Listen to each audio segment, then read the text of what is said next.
Liz Hoyer, former pardon attorney at the Department of Justice, fired by the Attorney General, I guess, there for refusing to give Mel Gibson a pardon, sign off on one. Ms. Hoyer, thank you very much. Appreciate it. Thank you, Chris. That is all in on this Tuesday night. The Rachel Maddow Show starts right now. Good evening, Rachel. Chris, that was one of the most riveting interviews I have ever seen. I will tell you right now, I have no interest in Mel Gibson at all. The celebrity part of this actually is repellent to me, not attractive.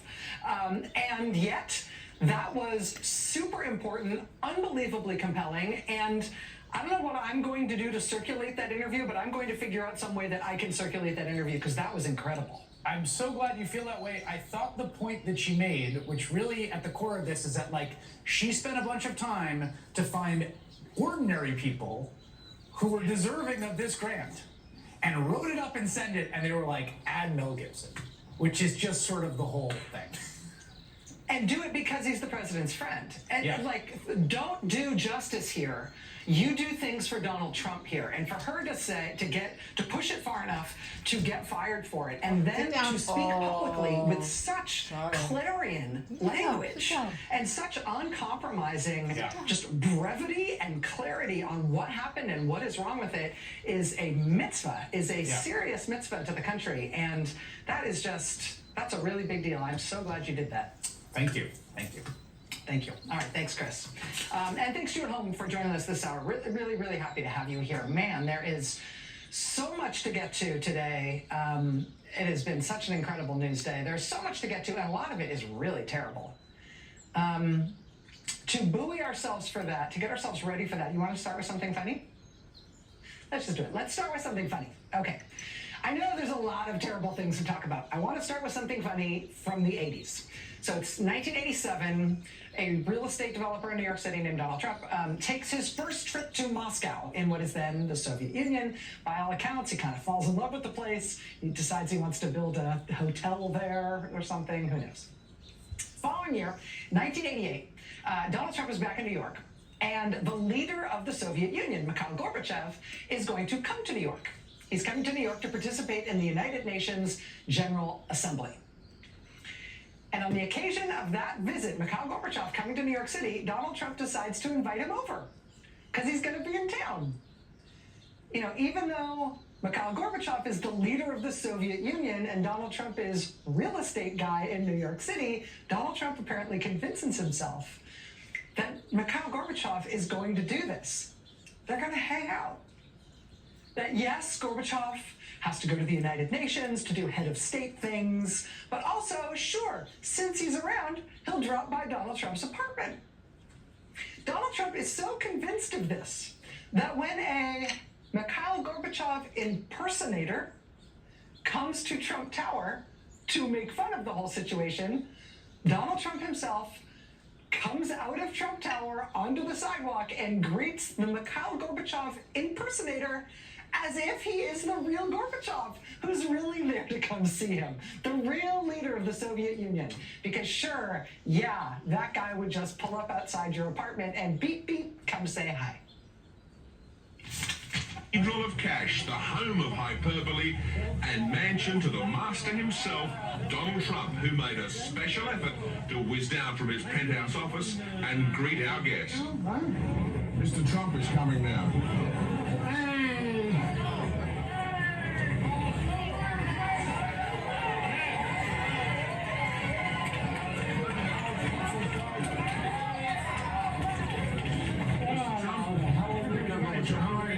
He's just come down very briefly. We were on our way. He wanted a couple of minutes. I like your tie. Right I hope we didn't disturb your schedule. No, it was beautiful, and I heard, and I couldn't have been happier. Very good. I couldn't have been happier. Good luck with everything. Thank you very much. Thank you. Thank you. I'm very glad. Great time. Thank you. See you soon. Thank you very much. I'm sorry to disturb you. I just wanted to pop in. That's good, Daniel. Okay, thank you.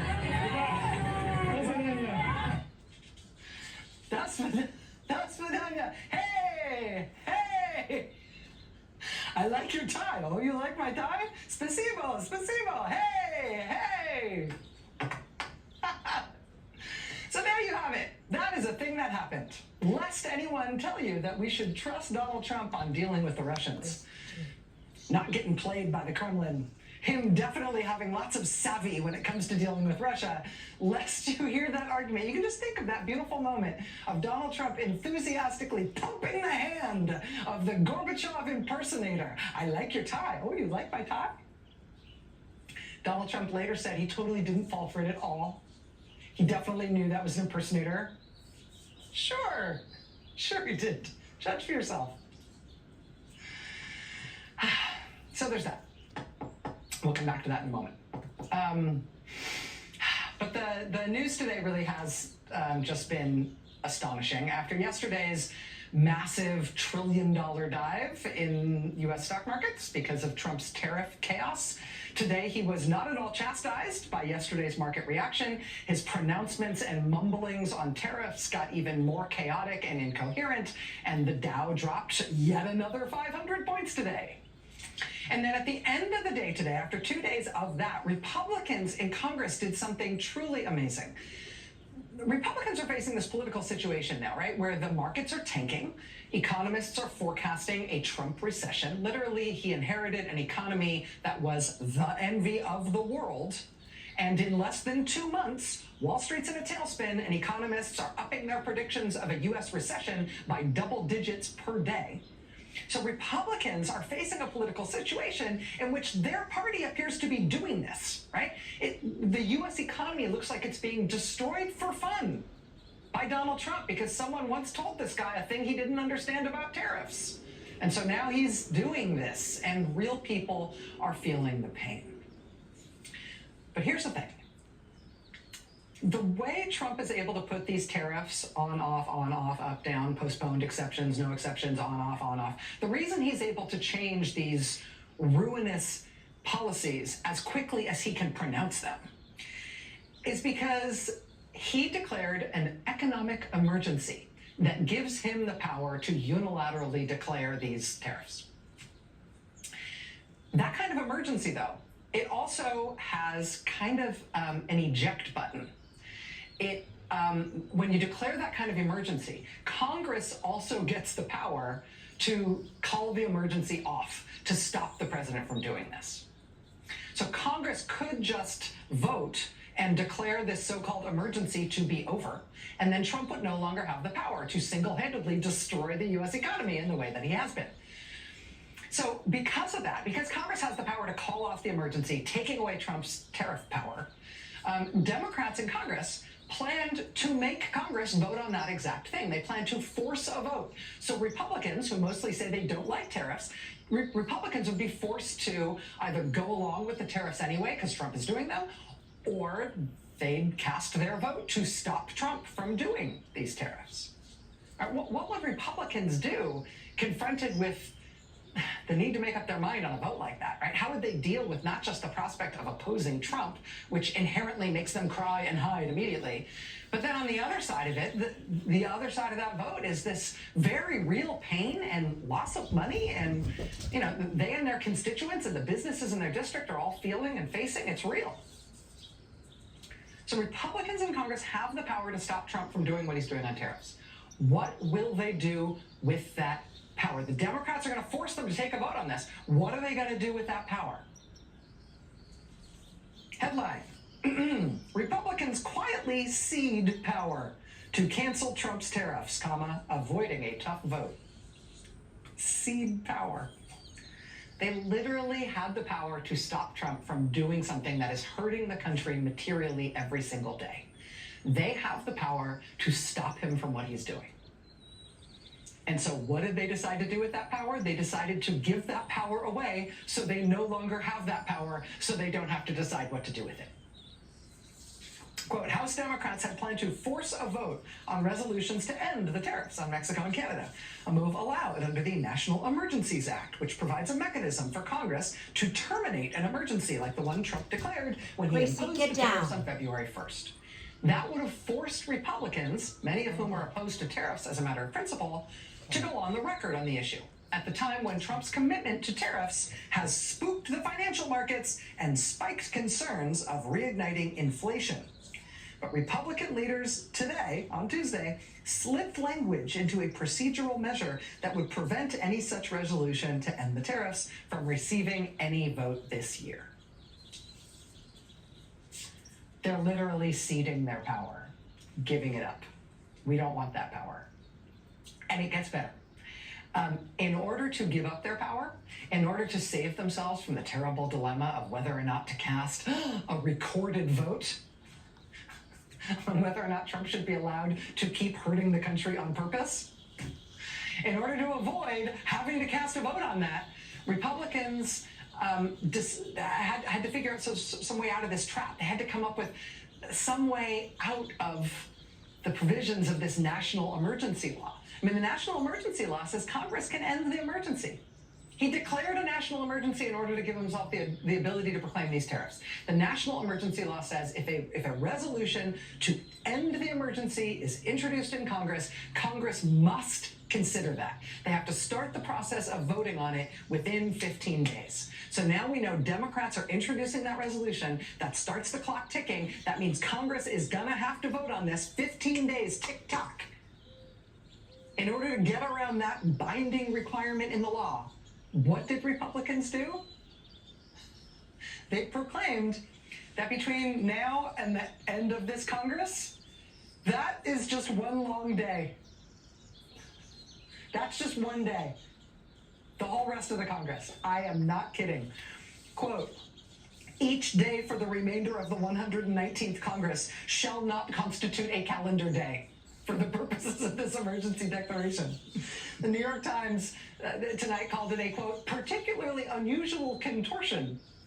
Republicans in Congress, quote, essentially declared the rest of the year one long day, so that 15 days will never elapse and they will never have to vote. And that is how the Republican-led Congress voted to give away its own power to Donald Trump, so hopefully no one would know that they were actually responsible for not stopping him when they could have. Think it's gonna work? Think nobody's gonna notice what they did? I mean, with what Trump is doing right now, whatever happens to the markets and to your retirement account and to prices in the stores and the weakening of the dollar and failing small businesses where you live and failing large businesses the longer this goes on, I mean, just remember, Republican members of Congress had the power, very simply, to stop him from doing this. And they explicitly gave that power away so they wouldn't have to do it. Courage. One of the places where Trump is getting stopped every day, and now with increasing frequency, is in the courts. You might remember one of the very first court challenges to Trump that we covered here on this show in recent weeks. One of the very first people who Trump tried to fire, and she challenged it in court saying, you don't have the legal right to fire me, I don't work for you, I'm taking you to court. One of those first early cases, you might remember from this show, was Gwynne Wilcox. She's a member of the National Labor Relations Board. And Trump announced right away, as soon as he was sworn in, that he was firing her from the National Labor Relations Board. And she said, oh, no, you aren't. You do not have that right. She immediately took him to court. Came to us here on the show to talk about it when she filed that case against him. Well, that case just a few days ago became one of the many court cases that Donald Trump has lost, and that the people challenging him have won. And in the case of Gwynne Wilcox, that led to Gwynne Wilcox going back to work yesterday in Washington at the headquarters of the National Labor Relations Board, where she has been reinstated because she fought him and she won. And when she got reinstated and she went back to work yesterday, the whole dang office came out to cheer for her and clap and celebrate that she beat Trump and she's therefore back at work, and that agency is therefore back at work.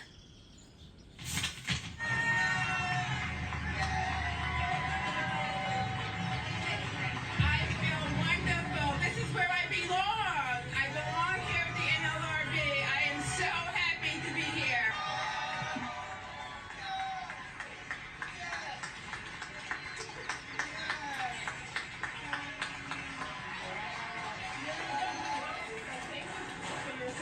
National Labor Relations Board member Gwynne Wilcox reinstated at her job at the National Labor Relations Board after she sued Donald Trump and won. to challenge her firing and get reinstated. Today was another day of just loss after loss after loss for Donald Trump in court. Today, one federal judge ruled that DOGE, the austerity and government demolition force run by the president's top campaign donor, DOGE must disclose its records. They had structured DOGE in such a way that they thought they'd be able to keep everything they're doing secret from the public, that no records would have to be shown to the public about their work. A judge today said that they must hand over all records of their work, and right away. The judge said it was because of the, quote, unprecedented power and, quote, unusual secrecy of the group thus far. Also today, a federal appeals court again sided against Trump on his effort to defy and thereby change the part of the U.S. Constitution that says if you're born here, you're an American. Federal judges, one after another, have ruled against him on this. Today, it was a U.S. appeals court, just one level below the U.S. Supreme Court. Also today, a federal judge blocked Trump's cuts to hundreds of millions of dollars for teacher training. That ruling came in response to a lawsuit that was brought by 8 attorneys general who are Democrats from Democrat-run states. Yesterday, a federal judge blocked Trump from deporting a young man who is a lawful permanent resident of this country. He has a green card. Trump sent immigration agents to arrest him, and they said they were taking away his green card, revoking his legal status in this country because he has been an outspoken critic of the war in Gaza. A federal judge will hear his case tomorrow, and in the meantime has ordered Trump to not deport this young man. Yesterday, in the USAID case that had gone all the way up to the Supreme Court, where Trump lost in the Supreme Court and then it came back down, in that lower court that it came back to last night, Trump lost again. That federal court judge in that case ruling that Trump is not allowed to just unilaterally undo things that Congress has done by law.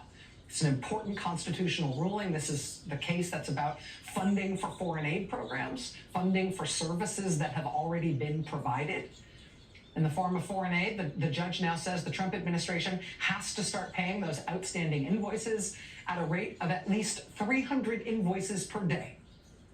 They must do it.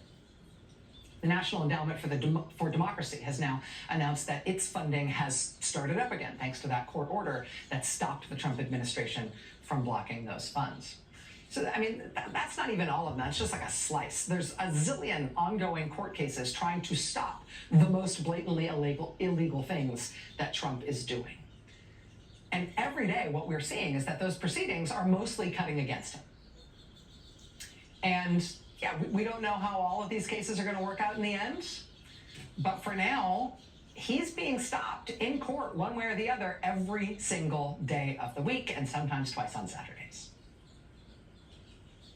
The American people continue to show up and say no to what he's doing in significant numbers. Yesterday, we saw a bunch of protests at VA medical centers all over the country. People protesting against Trump's huge cuts to the VA already and the larger cuts that he has planned. That includes this protest in Eugene, Oregon at the VA medical center there. Also, there was a protest yesterday at the VA in Parma, Ohio, in Northeast Ohio. We're expecting a relatively big protest, a big march for veterans and by veterans in Washington, D.C. this Friday, March 14th. Today, federal workers who Trump has fired were at the Senate office building in Washington protesting against what Trump and his top campaign donor, Elon Musk, are doing to the government. A number of Democratic senators supported them today in this protest on the Hill.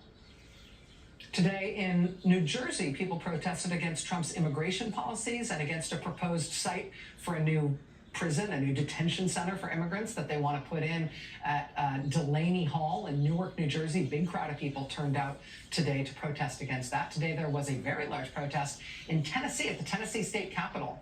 A lot of young people turning out there to protest against legislation in Tennessee that would block kids from schools based on their immigration status. We continue to see ongoing protests in Republican congressional districts, like this one in Salisbury Township in Lehigh County, Pennsylvania, where constituents of Republican Congressman Ryan McKenzie are demanding, in this case protesting outside his office, demanding that Congressman McKenzie meet with his constituents, that he come back to his district and hold a town hall with them. So far, he is refusing to do so. And that dynamic is getting really interesting now as Democratic members of Congress and even Democratic candidates are starting to hold town halls in Republican districts because Republicans themselves are too scared to meet with their own constituents. And so Democrats are filling the gap. Democrats are holding constituent meetings for Republican districts, people who are represented by Republicans but can't get their Republican representatives to meet with them. And that dynamic, we've got more on that story coming up in just a moment. That's getting really interesting in terms of Democratic versus Republican politics. This was the scene today outside the headquarters of the U.S. Department of Education as people protested against Trump's effort to dismantle and ultimately abolish the Department of Education. This protest today was this morning. I think Republicans have convinced themselves that this is a winning issue, closing the Department of Education, even though poll after poll shows that big majorities of the American public don't want the Department of Education to be abolished. Nevertheless, they apparently are going through with it. This protest in Washington, again, was this morning. This afternoon, the Education Department told its employees that they should not come to work tomorrow. And then thereafter, they publicly announced that they're going to try to fire basically half the people who work at the Education Department tomorrow. More than 1,300 people they're going to try to fire out of their jobs at the Department of Education tomorrow. We're going to have more on that story in a moment. We'll be speaking with a civil rights lawyer at the Department of Education. She's also the president of the local union that represents people who work at the Education Department. With the attempted shuttering of the Education Department tomorrow, which again is a wildly unpopular idea with the American people, with Trump now going back again to the National Nuclear Security Administration for more cuts to that agency, more cuts to the people who keep our nuclear weapons from accidentally blowing up, with the shambolic, now just disastrous mishandling of this big measles epidemic in Texas by the vaccine conspiracy theorist who Trump put in as health secretary, as that measles epidemic now is over 250 cases and 2 deaths. With the increasingly bizarre news of the cuts that they're making to food safety, of all things, under the leadership of Donald Trump Jr.'s hunting buddy, who Donald Trump thought was the best person to put in charge of food safety in this country. With all of these wildly unpopular things that they are doing every single day. Even before you get to the president turning the south lawn of the White House into a used car lot today to try to sell cars for his top campaign donor. With all of these just vile and unpopular and embarrassing things that they are doing, I think it's safe to say that more protesting against Donald Trump is probably to be expected.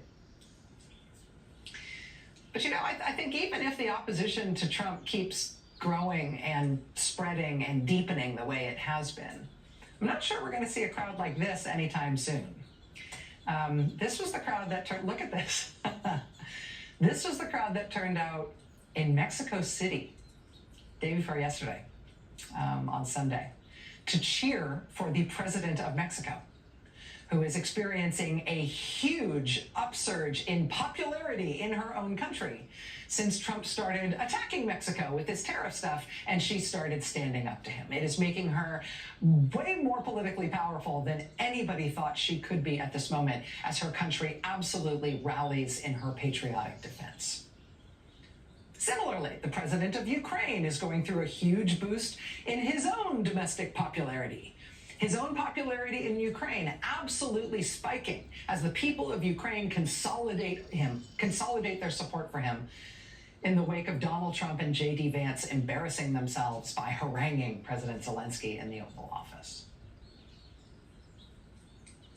Today there was a monumental, hugely important, just historic meeting of the military chiefs of what are now the most important countries in the West. It was a meeting basically of the army chiefs of the whole free world today. We naturally were not invited. This is the lead from Reuters about that meeting today. Quote, more than 30 army chiefs among Washington's closest allies met in Paris today without their U.S. counterparts, seeking to take on more responsibility over the Ukraine war, given President Donald Trump's unpredictability and rapprochement with Moscow. The closed-door gathering of 34 army chiefs, including NATO alliance and EU members, as well as Japan and Australia, was a rare and possibly unprecedented convening without the United States. The free world is still standing up for Ukraine. They are just doing it now without us. Today in Saudi Arabia, the Trump administration announced a plan for a ceasefire in Russia's war in Ukraine. Secretary of State Marco Rubio meeting for some reason in Saudi Arabia. I don't know. Secretary of State Marco Rubio said this plan is all good to go as far as he's concerned. He just has to go run it by Russia now. Sit tight here for a second. I gotta go check with my manager. I'm sure it'll all be fine. Apparently, the way the Trump administration is running their deal by the big guy, running the deal by the boss, is that they're sending Donald Trump's real estate friend, Steve Witkoff, to go meet personally in Russia with Vladimir Putin to get his okay, to run the whole end the war plan by Putin. Steve's gonna do it. Steve's great. Steve's a real estate guy. So I'm sure it's going to go great. If there's anybody who has consistently proven themselves to be really savvy, really on top of things, really unfoolable when it comes to the Russians, it's these New York real estate guys, right? Am I right? They're so savvy. They never get fooled. So I'm sure this will all be fine. They never get played. They're so savvy. Those Russians will never know what hit them. Nice tie. You like my tie? That's Fadaya. Got lots of news to get to tonight. Congressman Mark Pocan is here. We've got the latest on the news that they're going to try to close the Department of Education tomorrow. Got lots to come. Stay with us.